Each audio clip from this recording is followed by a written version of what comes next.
Olá pessoal, esta é a nossa primeira aula teórica sobre provas no processo penal, uma aula conceitual, teórica, e veremos a teoria geral da prova, o conceito, o objeto, o destinatário, fontes da prova, meios de prova, elementos de prova, meios de obtenção da prova, classificação das provas e os princípios do direito probatório no processo penal pátrio, ou simplesmente princípios da prova. Princípio da oralidade, concentração, publicidade, identidade física do juiz, liberdade probatória, vedação das provas ilícitas, comunhão da prova, verdade real, contraditório e ônus da prova. Essencialmente, esse tipo de aula, você precisa saber o que são as coisas. O que é isso? Aí você tem que saber o que é. Isso é um tipo de matéria conceitual. É como se fosse brincar de o que é o que é. A questão de concurso, ela vai formular uma hipótese e perguntar o que é isso? Aí você tem que marcar. Isso é uma fonte de prova? Isso é um meio de prova? Isso é o princípio da identidade física do juiz? Você tem que saber o que são essas coisas. E é isso que eu vou trabalhar com vocês nessa aula. Teoria geral da prova. Conceito de prova no processo penal. O que é prova no processo penal? Eu poderia colocar aqui conceito de prova no processo civil, conceito de prova no processo do trabalho, mas nós estudamos prova no processo penal. Então, qual é a ideia? Conceito é a mesma coisa que ideia. Então, qual é a ideia de prova no processo penal? Coloquei umas palavras-chave aqui para ajudar a gente a entender o que é a prova no processo penal. Prova é tudo aquilo que fornece convicção ao juiz, para que ele reconheça a materialidade de um crime, ou seja, que um crime existe, uma infração penal existe, e o seu autor. Essa convicção, ela dá um ar de certeza, de forma que o juiz possa exarar um provimento condenatório e aplicar uma sanção penal ou uma medida de segurança conforme o caso. Por isso que meu título está conceito de prova no processo penal. Eu não posso falar o que eu falei agora no processo do trabalho, porque no processo do trabalho o juiz que não tem competência criminal ele não vai exarar um provimento para aplicar uma sanção penal ou medida de segurança, só no processo penal. Mas o que, que você pode trabalhar no processo civil, no processo de trabalho, no processo fiscal, a mesma coisa.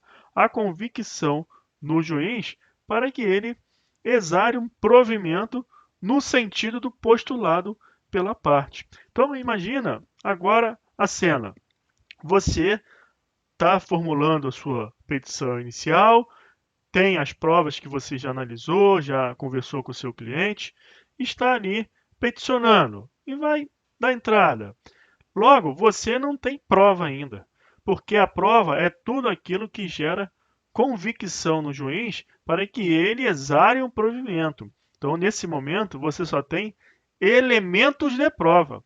Elementos de prova é todo esse bojo que possivelmente formará uma convicção no juiz para ele reconhecer algo, dependendo da relação jurídica processual que você esteja inserida. Se for no processo do trabalho, o objeto é trabalhista. No processo civil, existe uma gama de coisas que podem ocorrer no processo civil.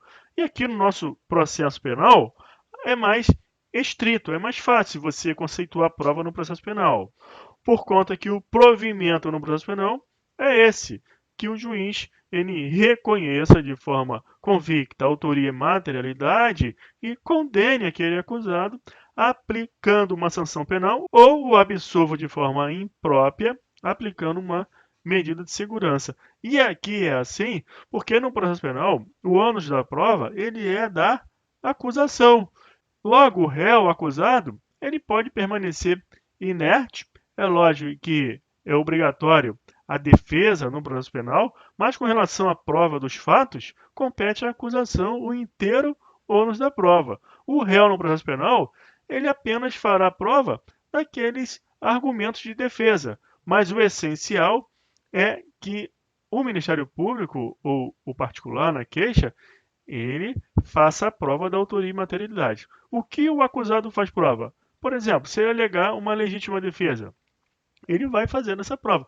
Mas se ele nada alegar que precisa ser provado? O ônus da prova é da acusação, não é por causa disso que ele será condenado. Por isso que no processo penal o conceito de prova ele é mais estrito. A gente pode trabalhar dessa forma. É tudo aquilo que fornece convicção ao juiz para que ele reconheça uma infração penal, a materialidade, o crime e quem seja o seu autor, para que exale um provimento condenatório e aplique uma sanção penal ou para que absolva o acusado de forma imprópria e aplique a medida de segurança. No processo civil, já é um pouco mais complicado você trabalhar com esse conceito mais estrito, porque lá a pretensão da parte pode ser no sentido de gerar uma convicção no juiz em exarar diversos tipos de provimento jurisdicional, reconhecendo uma relação jurídica, desconstituindo uma relação jurídica, declarando algo,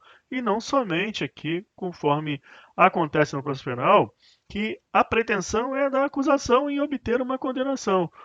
Quando não acontece isso, é porque a acusação não se desincumbiu do seu ônus de forma correta. Então, aqui no processo penal, lembrando, prova é tudo aquilo que gera uma convicção no juiz, no sentido do reconhecimento da materialidade de um crime, de quem seja o seu autor, para que exale um provimento no sentido de condenar o acusado e aplicar a sanção penal, ou absorver de forma imprópria e aplicar a medida de segurança.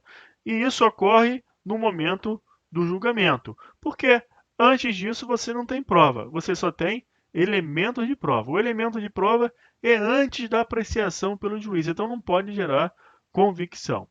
Tá certo? Então vamos em frente. Qual é o objeto da prova? Agora que você já domina o conceito de prova, fica fácil saber qual é o objeto da prova.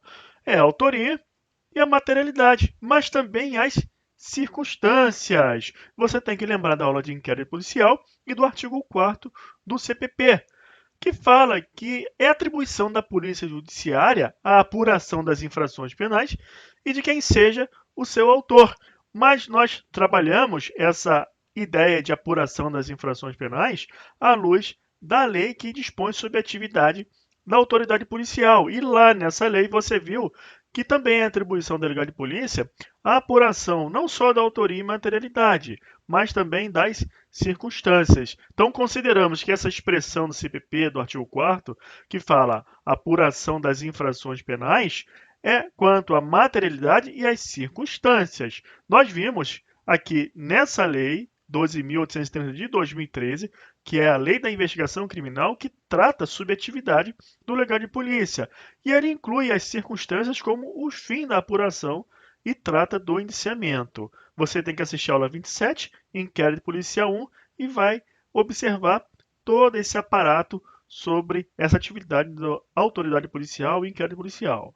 O indiciamento, nós vimos que é o ato privativo da autoridade policial, de acordo com essa lei da investigação criminal, e no indiciamento, o delegado de polícia ele vai descrever de forma objetiva, porém detalhada, tudo que ele considera elementos de prova que ele apurou durante os atos de investigação para fornecer subsídio ao Ministério Público de forma que o órgão acusador, também pode ser o particular com a queixa, viabilize uma ação penal e ofereça ao juiz uma peça onde contém ali justa causa. Caso contrário, o juiz não vai receber essa peça. E por que que essas circunstâncias elas também são objeto da prova?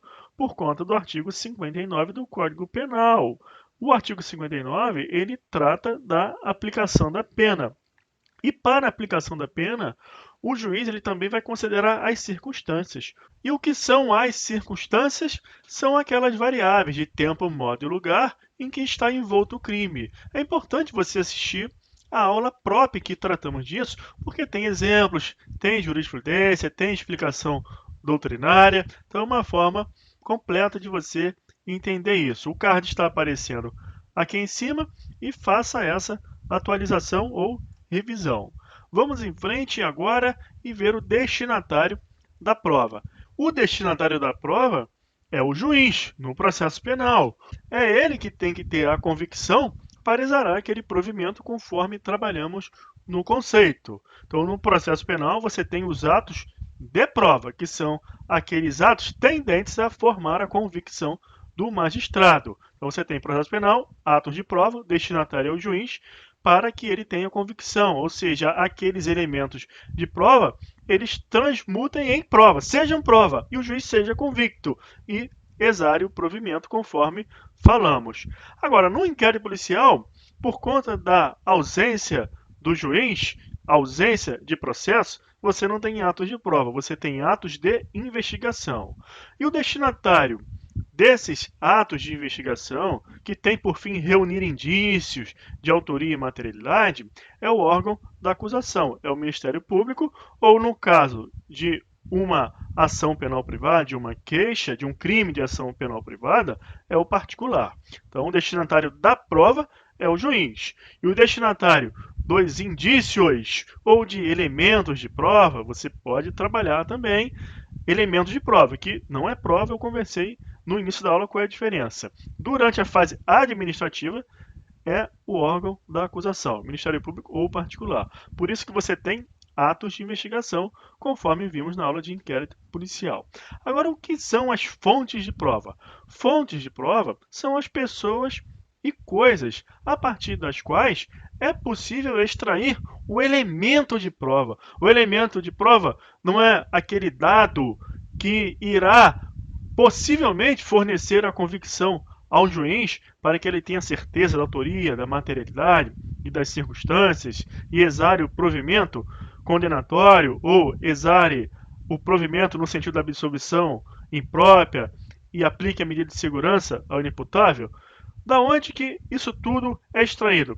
Das fontes de prova. Os elementos de prova são extraídos das fontes de prova, que podem ser pessoas e coisas. Agora, como que essas pessoas e coisas, que são as fontes de prova, são levadas ao processo? Através dos meios de prova. Então, eu tenho uma pessoa, ela é uma fonte de prova. O que ela sabe é um elemento de prova. E como que eu levo isso para o processo? Através do meio de prova. Qual é o meio de prova idôneo para eu levar até o processo que uma pessoa sabe? Prova testemunhal. Agora, eu tenho uma coisa que precisa ser reconhecida no processo penal como objeto do crime. Como que eu posso levar essa coisa, que é uma fonte de prova, até o processo penal? Através do reconhecimento de coisas. Existe um meio de prova previsto no CPP, que é o reconhecimento de coisas. Portanto, você tem fonte de prova, elemento de prova e meio de prova. É isso que trabalhamos aqui agora. Agora, os meios de obtenção da prova são aqueles meios utilizados durante a fase administrativa de investigação. A autoridade policial faz isso durante o inquérito, o Ministério Público faz isso no procedimento de investigação criminal, no PIC. Então, esses são os meios de obtenção da prova. Se essa prova ela existir, será levada ao processo através dos meios de prova. Portanto, você tem que raciocinar com esses dados: as fontes de prova, os meios de prova, o elemento de prova, que é o dado que será levado à apreciação do juiz, mas ele ainda não foi apreciado. Se foi apreciado e o juiz ficou convicto da existência do crime e da materialidade, aí você já tem a prova. Aí ele vai condenar, ele vai absolver de forma imprópria ou inimputável, vai aplicar medida de segurança. Portanto, pensando numa conversa entre dois advogados, ou advogado e seu cliente, estão tratando ali das probabilidades de sucesso num caso. Aí fala, olha, a gente tem esse tipo de prova, tem aquela pessoa que sabe isso, você tem aquela carta, também tem aquela gravação que você fez com o interlocutor, que pode acontecer, você gravar a conversa, já que você está participando dela, e vai usar em sua defesa. Você tem tudo isso, então o que você acha aí? Vamos ganhar, haverá condenação, será absolvido? Isso tudo é especulação. Por quê? Tudo isso é elemento de prova. Aí como que um colega vai falar com o outro? Olha, nós temos esse elemento de prova. Então, na minha opinião, são fortes, capaz do juiz se convencer e condenar, ou capaz de juiz se convencer e absolver. elemento de prova é tudo que você tem, porém antes da apreciação do juiz. Agora imagina outra cena que acontece aí também de forma corriqueira. Um determinado sujeito vira para o outro e fala: olha só, eu tenho todas as provas disso que você fez. Eu vou até a delegacia de polícia e vou dar parte, porque eu tenho todas as provas, hein? Não tem prova, o que tem é elemento de prova. Se o juiz vai se convencer ou não a partir desse elemento de prova é uma outra coisa. Então, guarda bem essa diferença técnica acerca desses termos, porque no dia a dia prático isso não importa muito, mas para a sua prova importa de forma demasiada você saber disso, tá certo? E aqui eu repito a menção à aula 27 do inquérito policial 3, que vimos os atos de investigação previstos no Código de Processo Penal. Vamos trabalhar agora a classificação das provas. Quanto ao objeto, a prova pode ser direta ou indireta. Direta é quando faz prova diretamente daquele fato o qual se deseja demonstrar ao juiz. Então, eu quero provar que aquela pessoa é autor do crime. Então, a vítima, por exemplo, vai lá e reconhece aquela pessoa. É uma prova direta daquele fato que se deseja demonstrar. Agora, uma prova indireta é quando você não consegue levar ao processo aquele elemento de prova que represente aquele fato específico. Você leva um outro e a partir daquele outro você diz, olha, eu não tenho a prova de que ele seja o autor. Entretanto, ele foi encontrado com o produto do crime, no local haviam digitais dessa pessoa e etc. e tal, diversas outras provas indiretas. Estas provas indiretas são indícios. Indício é um meio de prova. Está previsto também no título das provas no artigo 239. Considera-se indício a circunstância conhecida e provada que, tendo relação com o fato, autorize por indução concluir-se a existência de outra ou outras circunstâncias. Olha essa sentença aqui do TJRJ. Nesse processo, ação penal, procedimento ordinário, furto cumulado com uma receptação, crime tentado, a pessoa foi presa em flagrante. Olha aqui a sentença. Assim, embora não seja possível afirmar que é uma prova direta a respeito da autoria dos réus no furto, como seria o reconhecimento pessoal por parte da vítima ou testemunhas, não resta dúvida alguma de que os diversos indícios, como meio de prova indireta colhidos, apontam para a certeza do envolvimento dos acusados. Lá na aula de indícios, nós vamos ver essa possibilidade de condenação com base em indícios. Indícios é um meio de prova. Aí você vai ver a diferença entre presunção, mero indício, indício frágil e o indício do artigo 239. Aí é outra coisa.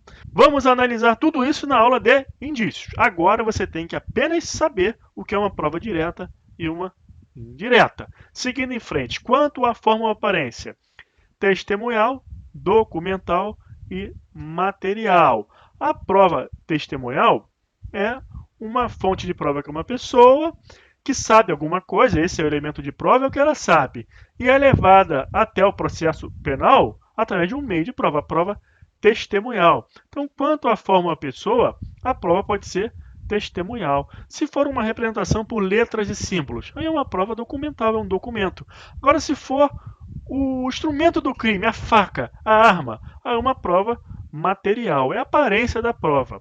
Quanto à formação, pode ser real ou pessoal. Real é quando está ligada a uma coisa, a prova cuja aparência material, a faca do crime, a arma do crime, e pessoal é quando é uma pessoa. Observa que essa classificação é doutrinária, é conceitual, no mundo da prática, do dia a dia, da realidade concreta, você não vai dar tanta importância a isso. Mas para a sua prova, você precisa saber.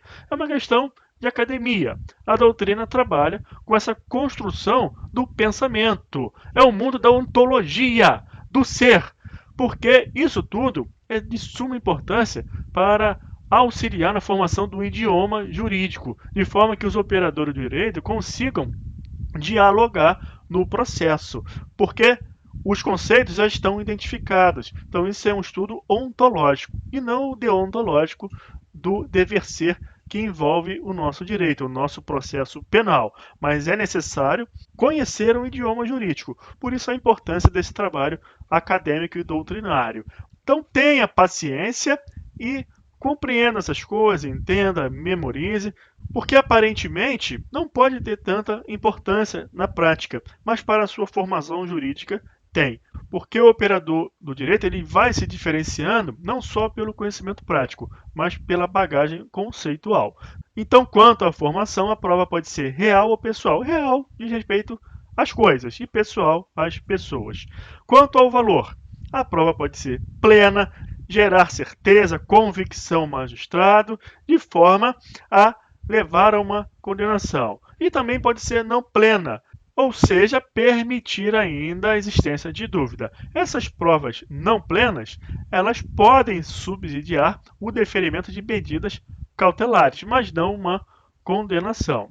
Quanto à previsão legal, existem as provas nominadas, que estão catalogadas no CPP, tem o nome. São todas aquelas provas que vimos no capítulo das provas. Reconhecimento de pessoas e coisas, indícios, prova documental, prova testemunhal, mas tem as provas inominadas, que elas não estão previstas no CPP. As provas inominadas também podem ser produzidas no processo penal, por conta do livre convencimento motivado do juiz, da certeza moral do julgador. Você não tem uma hierarquia entre as provas. O juiz ele pode se convencer a partir de qualquer prova admitida em direito. A única coisa que é vedada é a prova ilícita. Isso é vedada constitucionalmente. Por conta dessa única vedação, da certeza moral do julgador, do livre convencimento motivado, da obrigação do juiz fundamentar suas decisões, que são permitidas a produção de provas inominadas.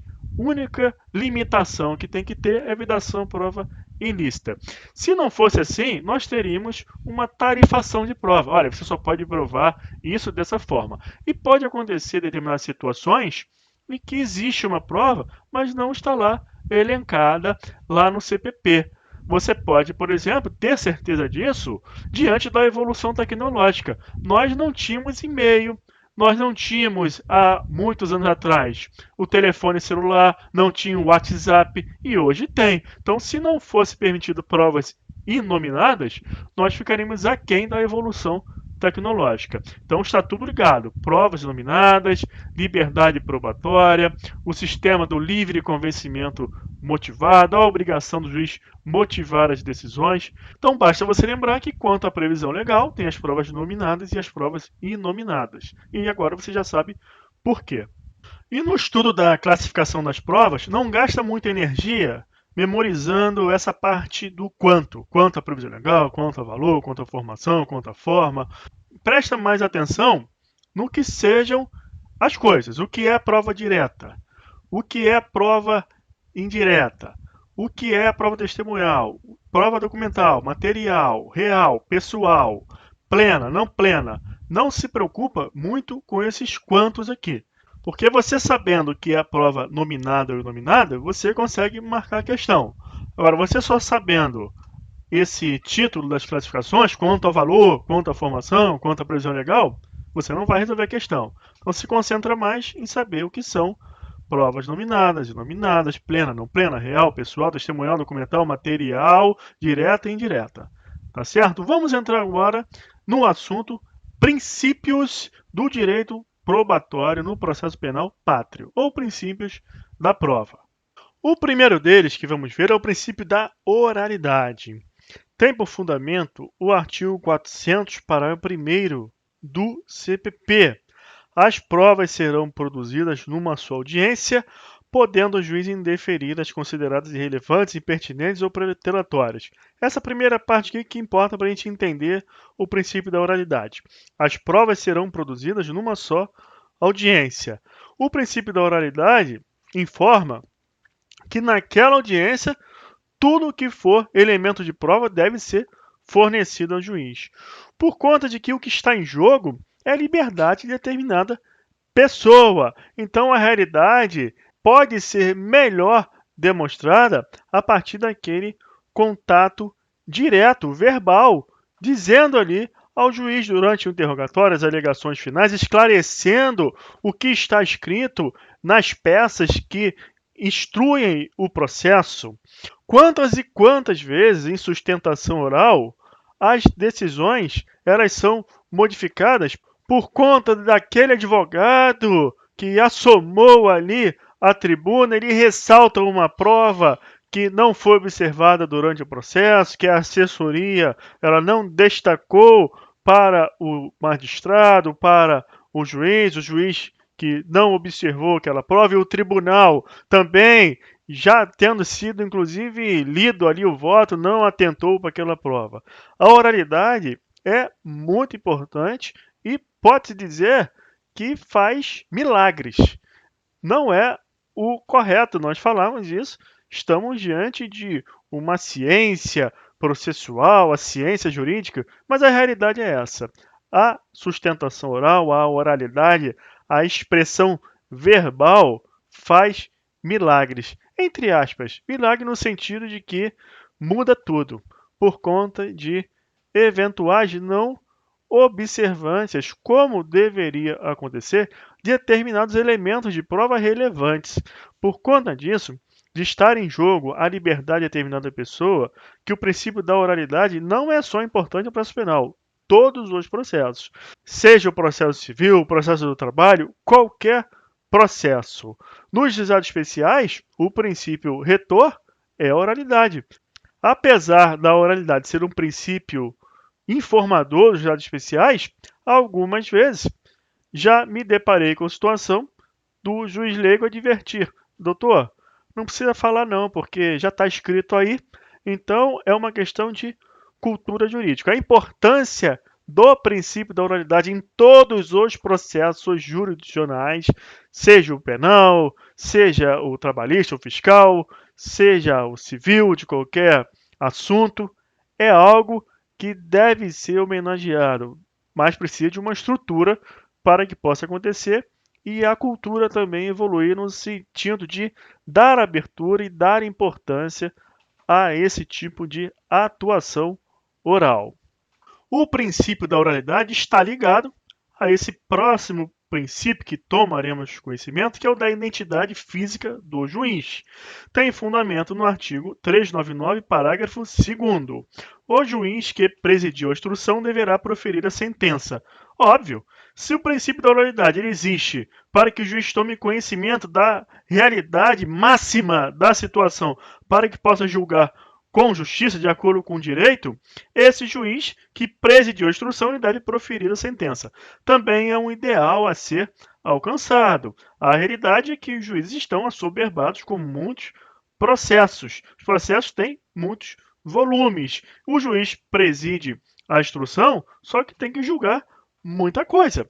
Então, essa regra desse artigo pode acontecer dela ser aplicada, o juiz que presidiu ele vai julgar, só que como ele julga muitos processos que tem muitos volumes e pode haver entre a data da instrução e a da sentença um lapso, um interregno, onde houveram outras audiências e atuação em outros processos, que o juiz pode não fazer valer todo o ideal que vimos no princípio da oralidade. Então essa norma você tem que ler, mas atentando para a mens legis.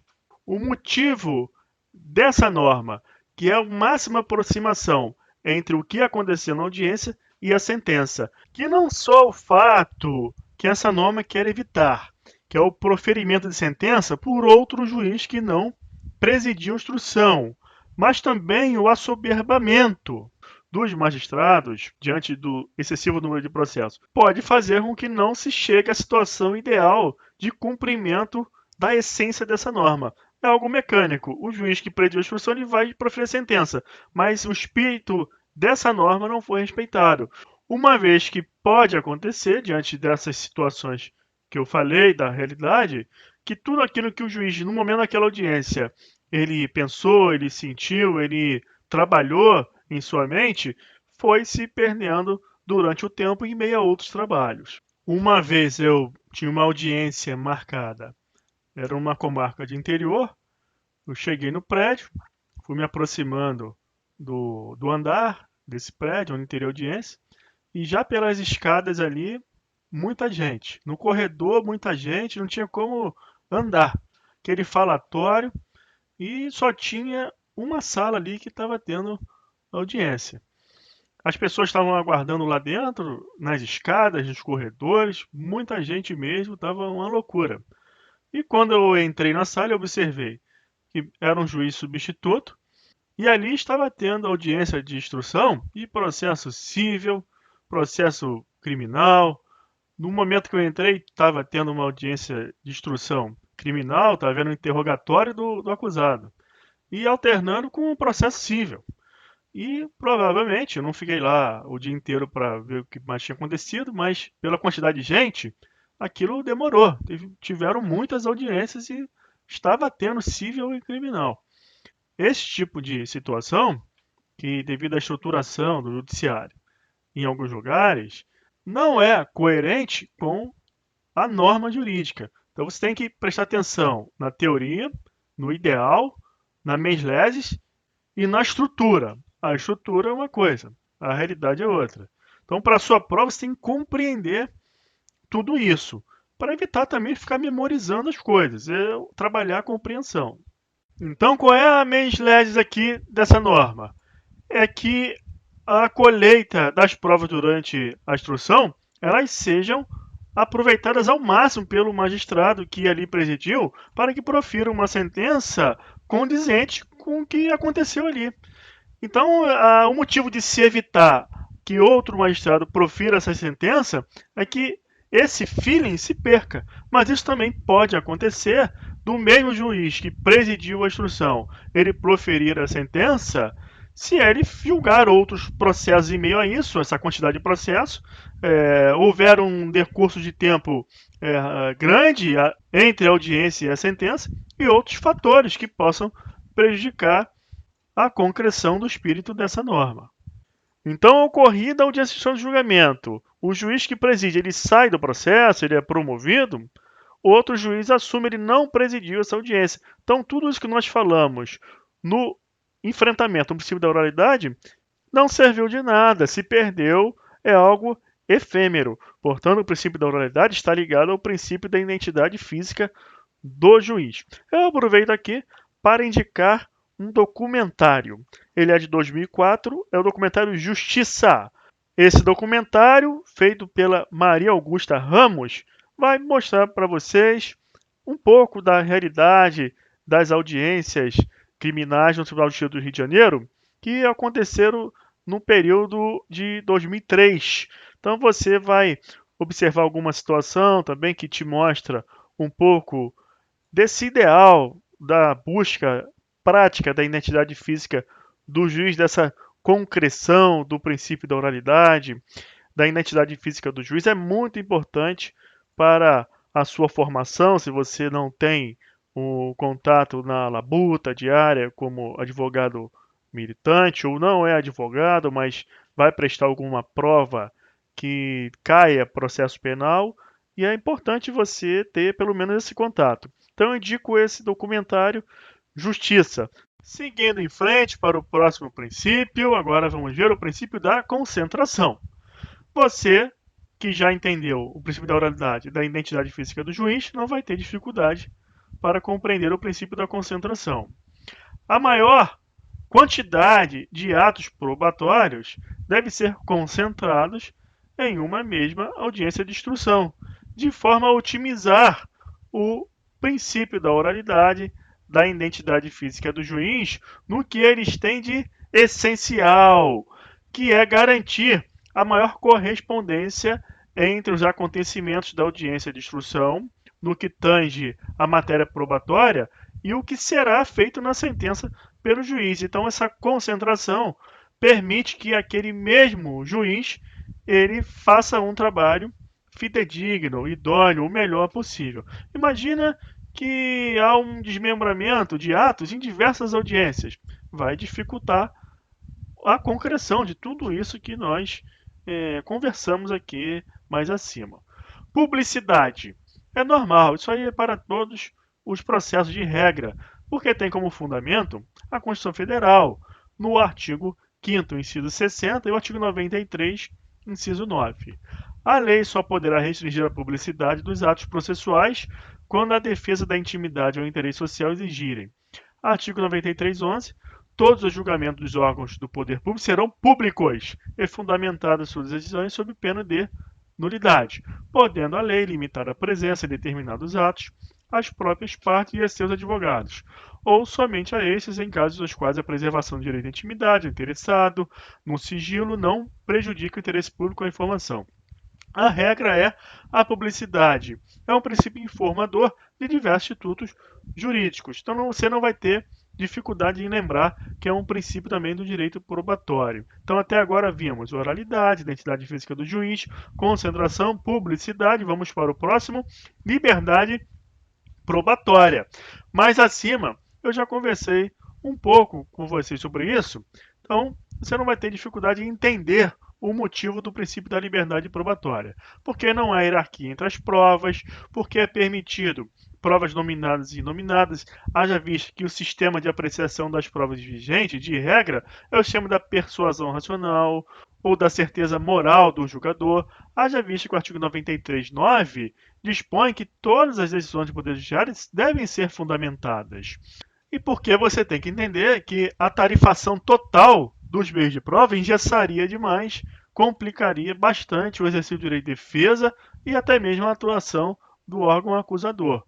Assim, a liberdade probatória está ligada ao sistema da persuasão racional, que vigora no processo penal brasileiro, e à possibilidade de se trabalhar com os meios de prova inominados.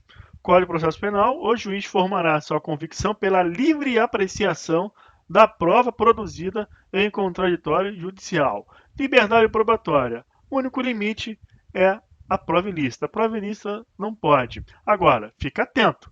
Você tem que assistir essa aula 14. Princípios constitucionais explícitos aplicáveis ao processo penal, por conta da teoria de aproveitamento da prova ilícita. Isso aí chove em um concurso público e é o diferencial, porque a regra é mais fácil que todos saibam, a vedação das provas ilícitas.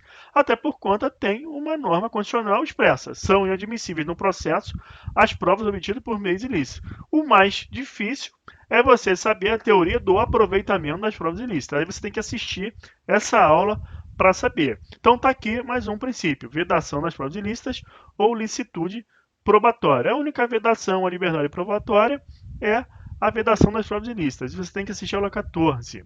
Verdade real, convicção, prova plena, prova não plena, indícios, meros indícios, presunções, atos de prova, atos de investigação, tudo isso gravita em torno do princípio da verdade real. Porque para alguém ser condenado a uma pena privativa de liberdade, não pode se trabalhar com presunções, meros indícios. Então tem-se essa ideia de que no processo penal se busca a verdade real, aquilo que aconteceu. Isso é um ideal. Agora, no mundo da prática, a busca é de trabalhar o máximo de aproximação com essa verdade real. Na filosofia do direito, você vai ouvir falar em aletheia grega, que a verdade real é inalcançável, mas aqui a gente não está em aula de filosofia do direito, está em aula de processo penal. E o princípio que é cobrado é o da verdade real, que significa que a convicção do juiz tem que ser embasada em provas plenas e não em meros indícios ou presunções. Por isso, os atos de prova eles estão submetidos ao contraditório para que se esprema o máximo possível os fatos debatidos em jogo no processo penal que estão ligados à autoria e materialidade delitiva. E é por essa razão que veremos uma norma nesse tema de provas no processo penal que diz que o juiz não pode embasar a sua sentença condenatória simplesmente de forma exclusiva no inquérito policial. Não é possível. Tem que ter o quê?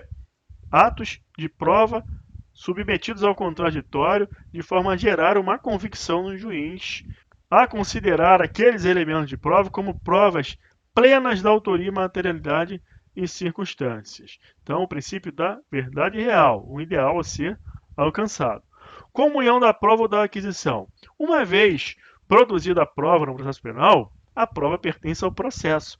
Dessa forma, a parte não pode pretender que só aquilo que lhe favorece seja avaliado pelo juiz, ou seja, só aqueles elementos de prova que lhe favorecem sejam analisados e apreciados pelo juiz. Exemplo clássico da academia.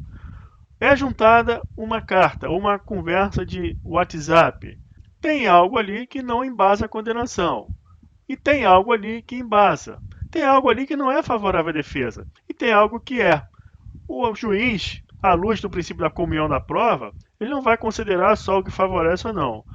Vai considerar tudo. Tudo será elemento de prova para a formação da convicção do juiz. Uma vez produzida a prova pertence ao processo. Contraditório é o princípio retor de toda a processualidade jurisdicional brasileira. Falamos disso na aula 10. Princípios constitucionais explícitos do processo penal 1. Também é o princípio informador da prova. As provas devem ser submetidas ao contraditório. A prova pertence ao processo uma vez colacionada aos autos, comunhão da prova, mas a outra parte tem que ter vista, tem que ter oportunidade de manifestação. Esse é o princípio do contraditório, que você estudou aqui na aula 10, à luz das provas. É a mesma coisa, só que nós estamos trabalhando com princípios da prova. Toda a prova tem que ser dada ao conhecimento da parte contrária, que deve ter oportunidade de manifestação. O princípio do contraditório no direito probatório tem um fundamento positivado no artigo 155. O juiz formará sua convicção pela livre apreciação da prova produzida em contraditório judicial. Então, se há produção de uma prova sem a oportunidade de manifestação da outra parte, é uma causa que enseja uma arguição de nulidade. Ônus da prova. Para você compreender bem esse princípio do direito probatório, é profícuo que você tenha assistido a aula de sistemas processuais penais. Por conta de que o artigo 156 do CPP dispõe que a prova da alegação incumbirá a quem a fizer. Entretanto, isso pode levar à falsa ideia de que a defesa incumbe de alguma forma provar a inocência. E não. No sistema acusatório, é de inteiro ônus da acusação a prova da autoria e materialidade. A defesa somente incumbe fazer prova daquelas alegações defensivas que eventualmente veicular nos autos. Uma legítima defesa pode vir a ser sustentada e a pessoa vai lá e busca provar essas excludentes. Agora, se nada disso acontecer, se a defesa não alegar nada que precise ser provado, no sistema acusatório, o ônus da prova da autoria e materialidade é inteiramente da acusação. Inclusive, se a defesa nada alegar nem provar quanto a excludente e o juiz vier a observar essa hipótese nos autos, deve reconhecer a excludente. Então, no sistema acusatório, o juiz aprecia as provas à luz da persuasão racional, cujo único limite é a vedação das provas ilícitas, e o artigo 156 não pode ser interpretado em qualquer sentido de impor ao réu, ao acusado, algum ônus de prova da inocência. Basta lembrar do sistema acusatório. Tudo isso que você aprendeu na aula de sistemas processuais penais, você não vai ter nenhuma dificuldade em entender o princípio do ônus probatório no processo penal, que é inteiramente da acusação. Já teve questões de concurso público perguntando isso, se o ônus da prova é inteiramente da acusação. E houve algum percentual de erro por conta da má interpretação do artigo 156. Então, quais são os princípios do direito probatório?